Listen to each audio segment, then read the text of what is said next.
Este señor que está aquí es un sacerdote católico romano. Es conocido por el cuello clerial que le vemos acá. Y vamos a ver una explicación que él da para justificar el bautismo para los niños. Y vamos a mirar si la Biblia lo respalda o no. Adelante. ¿Y por qué la iglesia bautiza a los niños? Primero, porque todos por el bautismo hemos sido revestidos de Cristo, y cuando dice todos, no se puede excluir a unos y a otros sí. Dos, porque aunque los... Bueno, parémoslo ahí. Él dice que el bautismo para los niños se justifica en que todos hemos sido revestidos de Cristo. Ok. Primer punto. La Biblia nos dice en Lucas capítulo 24, verso 47, Jesús en la gran comisión le dice a los discípulos, les dice lo siguiente, para que vayan, ¿cierto? Y prediquen en mi nombre el arrepentimiento y el perdón de pecados a todas las naciones, comenzando desde Jerusalén. Así que allí vemos un punto importante. Primero, se debe predicar el arrepentimiento. Un niño no se arrepiente de nada porque un niño no sabe de lo que le están hablando. Segundo, en Gálatas 3, 26 y 27 dice, porque por la fe en Cristo Jesús sois todos vosotros hijos de Dios, por la fe. O sea, primero se debe saber en quién estoy poniendo mi vida, mi salvación. Un niño, ¿qué fe va a tener si ellos no saben de lo que se les está hablando? Y luego dice, y por el bautismo habéis sido unidos a Cristo.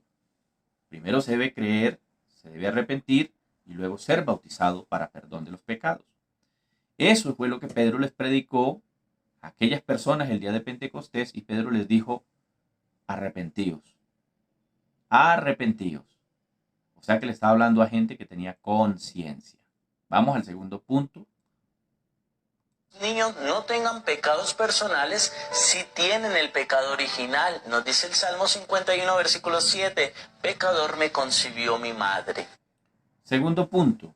Para la Iglesia Católica Romana, los niños son pecadores. Los niños son pecadores para la Iglesia Católica Romana. Pero ¿enseña eso la Biblia? Eso es una mentira, lo cual vamos a demostrar. Lo primero que yo quiero señalar es que este señor sacerdote está diciendo que los niños son pecadores, pero la Biblia no enseña eso. El ser humano nace con naturaleza pecaminosa, pero no nace pecador. El ser humano se hace pecador. Eso es lo que dice la Biblia realmente. Lo que pasa es que las Biblias católico-romanas han sido traducidas al amaño de la Iglesia Católico-Romana. Vamos a leer la BTX, el Salmo 51, verso 4 y 5. Mire lo que dice la Biblia, para que ustedes se den cuenta. Dice, contra ti, solo he pecado. Primero, David está reconociendo su pecado. Ese es el contexto de ese texto. David está reconociendo que él pecó. Dice, y he hecho lo malo delante de tus ojos, para que seas reconocido justo en tu presencia, para que seas reconocido justo en tu presencia. Y tenido por puro en tu juicio. He aquí, en maldad fui formado, y en pecado me concibió mi madre.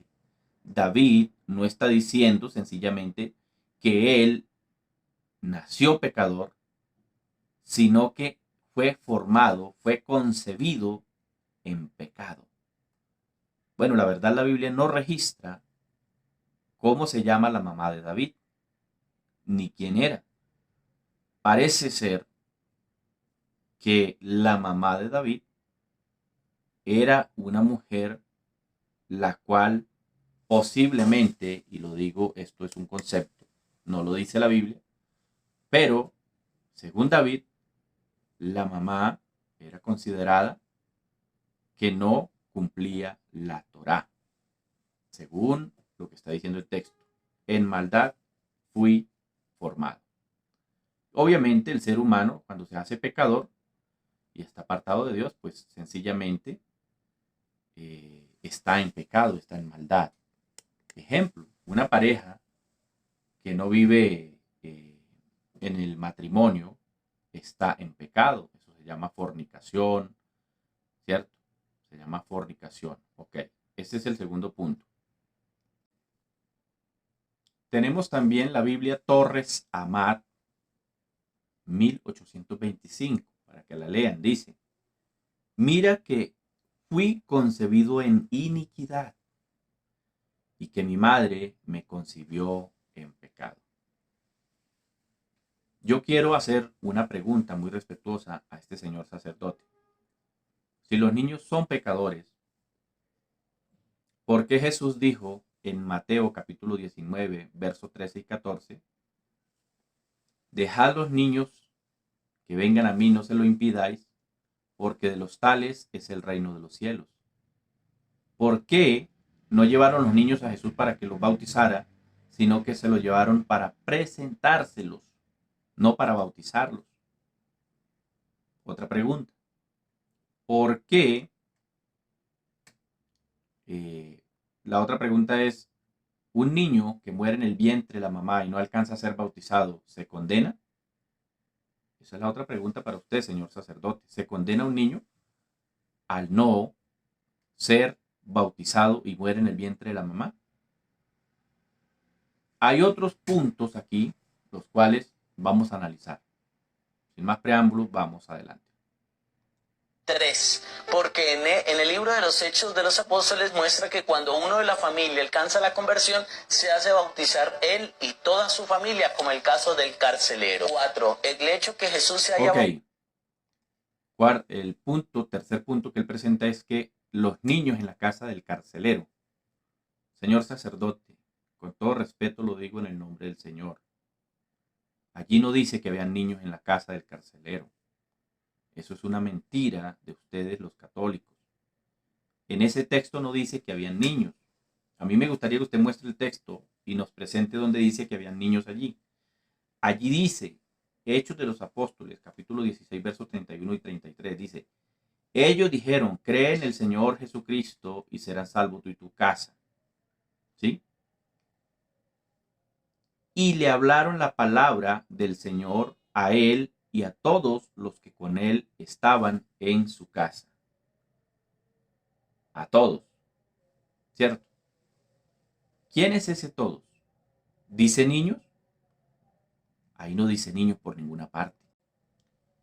Porque el argumento de los católicos es que porque ahí dice todos, se está refiriendo a niños. No. Ahí está hablando a gente que oyó la palabra y la aceptó. Y obviamente, si vamos a buscar ese argumento falacioso de que porque dice todos hay niños, entonces podemos decir, bautizaron al perro, bautizaron al gato, bautizaron al loro. Es obvio que estaban hablando a gente que sabía lo que estaba haciendo. Al carcelero y a su familia. A ellos les estaban anunciando el mensaje. Porque el mensaje para perdón de pecados, el bautismo para perdón de pecados, es para gente que reconozca su falta, que reconozca que ha pecado, que se arrepienta del pecado. Así que el argumento de que ahí habían niños es un argumento falaz. Es un argumento falaz. Ahí no dice que habían niños. Una familia se constituye papá, mamá, ¿cierto? Aunque no hayan hijos, ya es una familia. Puede haber en una casa papá, mamá, abuelos, tíos, etcétera, ¿cierto? Puede que no hayan niños en ese hogar. Allí no menciona niños. Me gustaría que muestre el texto donde dice que habían niños. Así que ese concepto que usan los católicos en ese texto, sencillamente es un concepto y nada más, porque ahí no dice que habían niños. La Biblia dice, si alguno hable, hable conforme a la palabra de Dios, para no ser hallado mentiroso y ser reprendido de parte del Señor. Después estaré dando otros 2 puntos más que nos da este señor sacerdote para refutarlos también con la palabra. El Señor Jesús les bendiga.